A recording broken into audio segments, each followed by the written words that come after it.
यह कहानी कर्ण की दानवीरता के बारे में बताती है कि कर्ण अपने दानवीरता की वजह से जाने जाते थे। एक बार भगवान कृष्ण अर्जुन बात कर रहे थे।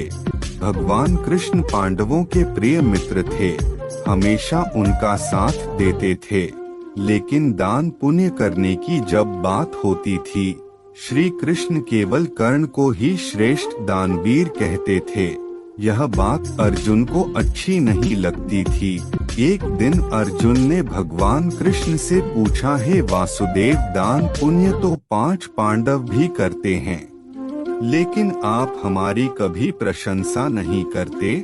आप तो केवल कर्ण को ही दानवीर कहते हैं, ऐसा क्यों? श्री हरि कृष्ण बोले, हे अर्जुन, समय आने पर कर्ण की दानवीरता का प्रमाण तुम्हें मिल जाएगा। उसके कुछ महीनों बाद वर्षा ऋतु का आगमन हुआ था। चारों ओर मूसलाधार बारिश होने लगी थी। उस समय एक ब्राह्मण देवता पांडवों के महल में पधारे। उन्होंने अर्जुन से कहा कि उनकी धर्म पत्नी का स्वर्गवास हो गया है, इसलिए उसके अंतिम संस्कार हेतु उन्हें चंदन की सूखी लकड़ियों का दान चाहिए। अर्जुन ने मंत्री को बुलाया और सूखी चंदन की लकड़ियों का प्रबंध करने का आदेश दिया।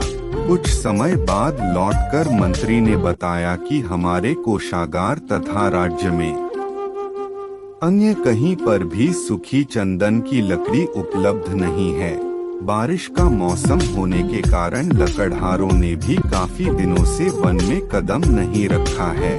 मंत्री से पूरी बात सुनकर अर्जुन ने ब्राह्मण देवता को चंदन की लकड़ियों की कमी के बारे में बताया। ब्राह्मण और अर्जुन का संवाद पास ही में बैठे भगवान कृष्ण गौर से सुन रहे थे।